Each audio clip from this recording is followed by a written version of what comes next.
RC Car Revolution 2025.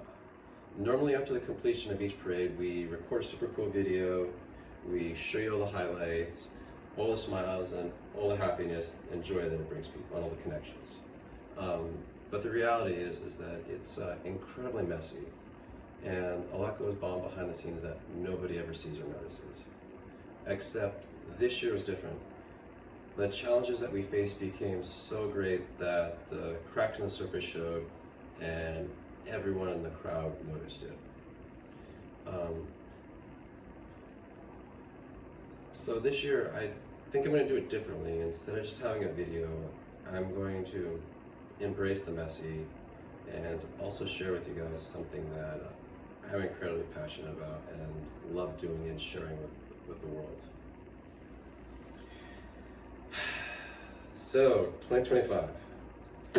This was supposed to be my crowning achievement. It was the year that I thought we had all the design kinks worked out, completely confident with a new platform, and invested all the time to do it. It was so much so that I was a firm believer and had it registered for the Holiday Bowl. Instead, what we got was a float that cracked in 14 different places. The parts spewed all over 2 different freeways, and it literally having to be dragged by people across the finish line. But I guess that's the thing about expectations. You know, they're not real. They're just some hope for a desired future that may or may not occur. And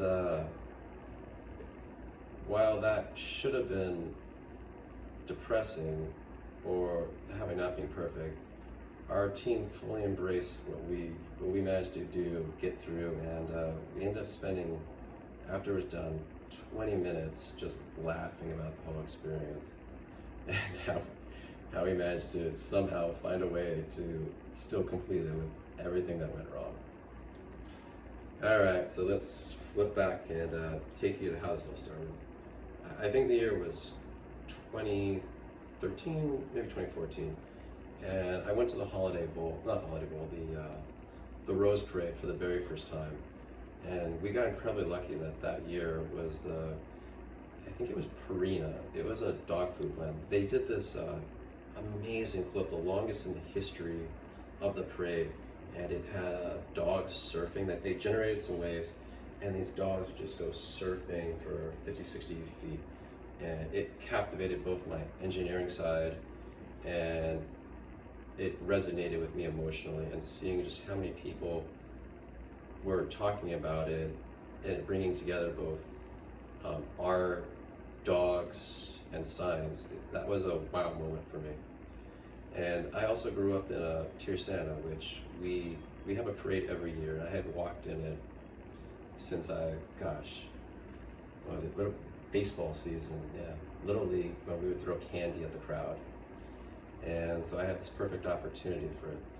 And at the time, I had a little bit of an expensive hobby. I think I dropped like $1,500 into RC cars. And so I'm sitting here with the sunk cost of these cars, and what am I going to do? And I'm like, wait, the solution presents itself. Boom, I'm going to share something that I enjoy doing with the community. And I dragged my best friend in through bribery, kicking and screaming. I recruited my amazing neighbor, Stefan, who was like, okay, I'm in, after a little bit of talking, and we got started. And every year it's, I'm really bad. The challenges of trying to manage a float that's built by hand using wood, things never line up, things never stay where they're supposed to, and we're always having to adjust on the fly. And we've never been actually ready, I think, except for 1 year at the start time. There's just so many so many moving parts with this float. Gosh, what do I want to think? So, now let's rewind and take you back to present moment and how the heck we got here. It all starts with this guy, the Thunder Tiger MT4. When I got started in the hobby, it had just embraced jumping. So prior to this, all you ever saw out of RC cars was track driving. And this was the top car at the time, and it was wonderful. However, it was never meant for towing. And last year, when I did my redesign, I was inspired by how do I make this smaller and simpler and more connect with the people. And I realized that if I have an RC car towing while I got RC cars jumping, that was going to be more aligned with it, and it was going to connect with more people. And it really did. Like, after 2024's event was over in Tier we had 3 different guys, grown men, like 40, one was like in his 40s, another 2 were in their 50s. They literally came up to me just giddy with excitement and sharing about how much it connected with them. And that alone, to me, made the experience worthwhile, that I was able to give them that moment of freedom and let them find something that really mattered to them and that they enjoyed and brought them back to their childhood. So, in any event, this car I knew was not going to be able to tow a lot. I didn't know the number, what it was going to be able to do, but I assumed it was going to be pretty light. So this year I made the decision to cut weight, because at the end of last year we got to the end, but we still had to tow it for the last block. So I tried to lighten things up this year, and instead of using 2x3s, I tried to use 1 1/2 by 5/8. During my testing, it actually looked like it was going to hold. And so I wasn't too worried about it, except I made a last minute decision to add chicken wire to add additional structural reinforcement to it.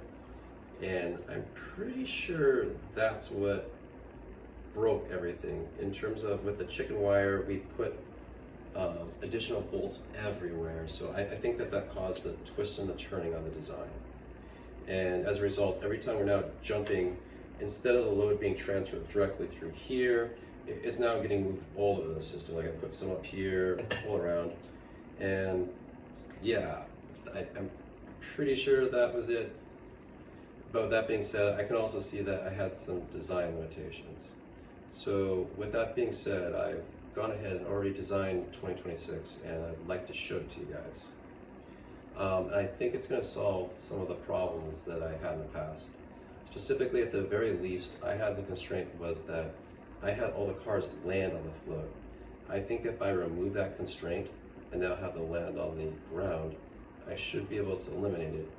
And the new design, I think, is more solid than ever. So with that being said, I would like to introduce you to the float. So this is the future float. And as you can see, it's a lot smaller and it doesn't have the structural problems. This one's built with panel wood, with it's still got the ribs being that, but there's no structural stress to it.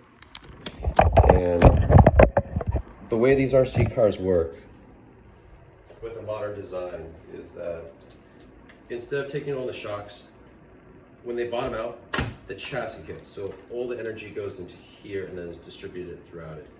So we've always, in the past years, when things go wrong, whether the battery starts to go low or we're not landing the jump successfully, instead of landing on the top of the float, on our main board, you'll jump onto the side and land on the concrete. It's going to add a little more risk, so I've added 2 cars that we're going to hide it in the sides of it as backups.